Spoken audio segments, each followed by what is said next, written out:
আমেরিকার মাটিতে পরপর দুদিন ইসরায়েল জোরদার ধাক্কা খেলো, আর এই ধাক্কাকে অধিকাংশ মানুষই বলছে মরণ ধাক্কা। ইসরায়েলের মৃত্যু ঘনিয়ে আসছে, আর এই মৃত্যুর সূচনা আমেরিকার মাটিতেই হলো। যে আমেরিকা রাষ্ট্র এতদিন ধরে মধ্যপ্রাচ্যে এই বিষ বৃক্ষকে লালন করে আসছিল, আমেরিকার টাকায় আমেরিকার অস্ত্রে মধ্যপ্রাচ্যে নিরীহ নরনারী সহ শিশুকে যে হারে গণহত্যা করছিল এই ইসরায়েল, সেই ইসরায়েলকেই এবার আমেরিকার যারা ল মেকার, আমেরিকার সেনেট এবং আমেরিকার কংগ্রেস পার্লামেন্টের দুটি কক্ষেই জোরদার ইসরায়েলকে ধাক্কা দেয়া হলো। আর এরই সঙ্গে সারা পৃথিবীতে খুশির হাওয়া বইতে শুরু করেছে, কারণ মানব জাতির ইতিহাসে সবচাইতে ঘৃণ্য যে জায়নবাদী দেশ, সেই জায়নবাদের পরাজয় হতে চলেছে এবং এই পরাজয় আমেরিকার হাত ধরে আসতে শুরু করেছে।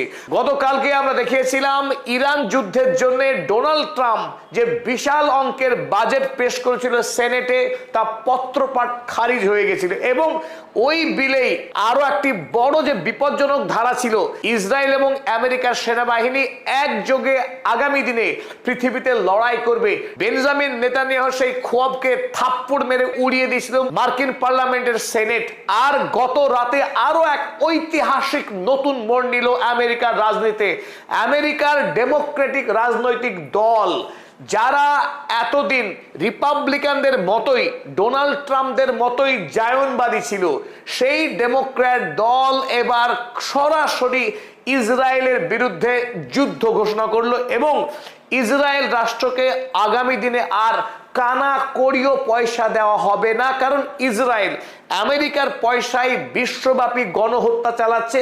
এই কথা খোদ মার্কিন পার্লামেন্টে একজন নয়, দুজন নয়, 103 জন মার্কিন কংগ্রেসম্যান, মার্কিন এমপি, তারা আমেরিকার ক্যাপিটাল হলে দাঁড়িয়ে চিৎকার করে করে বলল যে ইসরায়েলকে আমেরিকান মানুষদের ট্যাক্সের পয়সা দিয়ে আর গণহত্যা চালাতে দেওয়া যাবে না কোনোভাবেই। আর ইসরায়েলকে সাহায্য করাটা অটোমেটিক থাকতে পারে না, আনকন্ডিশনাল থাকতে পারে না। আর এতে বিশ্বব্যাপী আমেরিকানদের বিপদ বাড়ছে। তাই সেই সময় এসে গেছে, এবার ইসরায়েলের ডানা কাটতে হবে।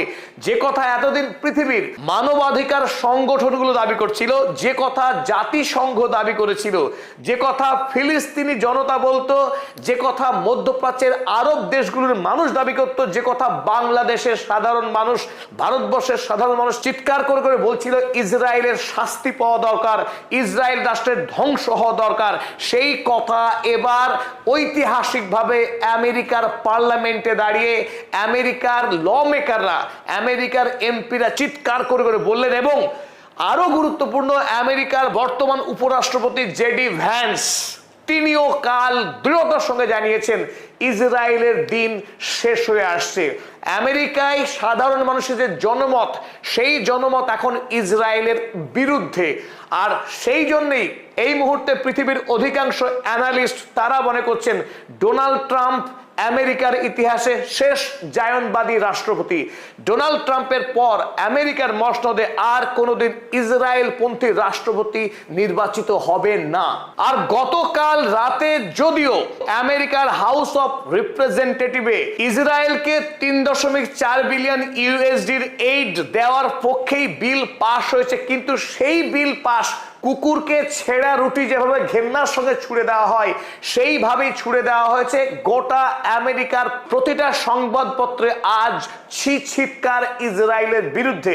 ডেমোক্র্যাট দলে যখন 103 জন, অপরদিকে রিপাবলিকান দলের থেকে অত্যন্ত গুরুত্বপূর্ণ টমাস ম্যাসি, তিনিও ইসরায়েলের বিরুদ্ধে একটার পর একটা বোমা ফাটিয়েছেন। এবং এই কারণে এই বিলকেই বলা হচ্ছে ম্যাসি অ্যামেন্ডমেন্ট। ইসরায়েল বিরোধী এই আন্দোলনের নেতৃত্বেই রয়েছেন রিপাবলিকান দলের অন্যতম নেতা টমাস ম্যাসি।